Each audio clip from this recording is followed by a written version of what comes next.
동장군 추위보다 더하다는 고용 한파가 매섭습니다. 코로나19 재확산의 영향으로 청년들의 취업도 더욱 어려워지고 있는데요.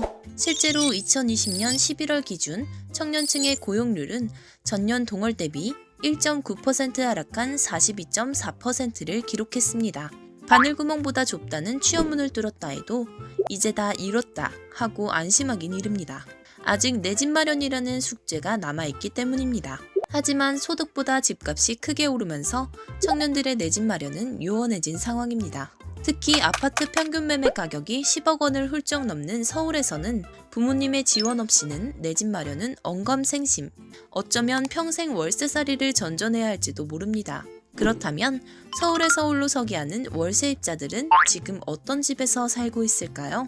그리고 그들이 원하는 주택은 어떤 곳일까요? 그 답은 2021 서울주택 임대 트렌드 리포트에서 찾을 수 있습니다. 이 책은 서울에 사는 다양한 계층의 월세 1, 2인 가구의 거주 실태와 수요 분석을 담고 있는데요.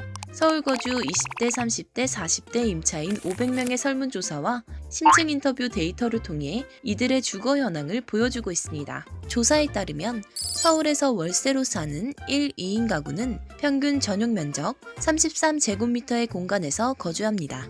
1인 가구 최소 주거 면적 14제곱미터보다는 2.3배 정도 넓은 수준입니다. 평균 임차 비용은 보증금 2천만 원에 월세 40에서 50만 원 정도를 부담하는데요.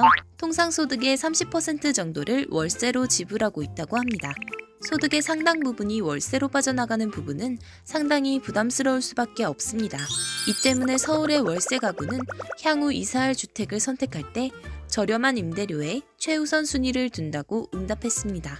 다만 지금보다 넓은 집으로 이사하기 위해서는 비용 부담을 감수하겠다는 태도를 보였습니다. 20대부터 40대까지의 응답자들은 모두 지금 사는 집보다 2배 정도 넓은 집으로 이사가기를 희망하고 있고요. 이때 보증금은 현재보다 5천에서 6천만 원 정도 높은 수준이 적정하다고 응답했는데요. 연령이 높을수록 보증금이 높아지는 경향을 보였습니다. 다만 전 연령대에서 공통적으로 지금보다는 월세를 낮춰 이사하겠다고 응답했습니다. 보증금을 높이고 월세를 낮춰 주거비 지출을 아끼고 목돈을 마련하려는 의도로 읽힙니다. 한편 아파트 거주자까지 포함한 심층 인터뷰 결과에서는 향후 이사 시 적정 보증금과 월세에 대해 설문조사 결과보다 더욱 높은 수준이 적정한 것으로 응답하였습니다. 향후 이사 시 계약 방식을 묻는 질문에는 지금은 월세로 살지만 나중에 이사할 때는 보증금을 반환받을 수 있는 전세를 희망한다는 응답이 많았습니다. 전세가 서민들에게 내 집 마련 사다리로 작용하고 있음을 확인할 수 있는 부분입니다. 반면 저금리 기조와 세부담 등을 이유로 전세를 월세로 돌리려는 집주인들이 늘고 있고요.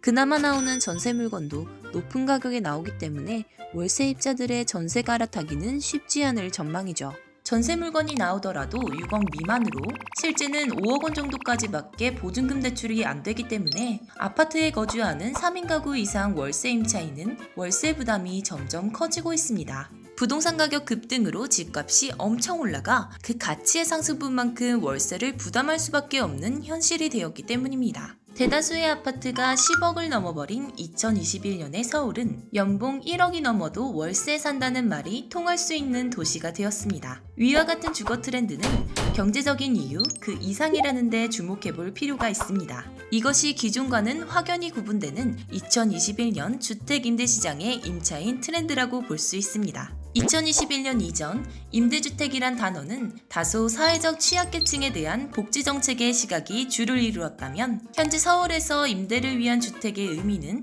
성공을 위해 고밀화된 서울에 사는 사람들에게 자의반 타의반으로 선택할 수밖에 없는 보편화된 주거 트렌드라고 볼 수 있습니다. 대출 규제가 있는 한 서울에서 1가구 1주택은 쉬운 이야기가 아니기 때문입니다.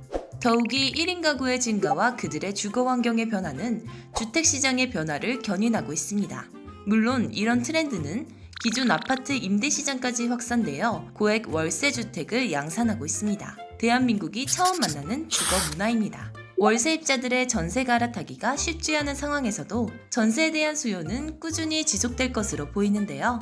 세입자들의 주거 안정을 위해서는 양질의 전세주택 공급을 더불어 전세보증금 대출 한도의 상향이 필요해 보입니다.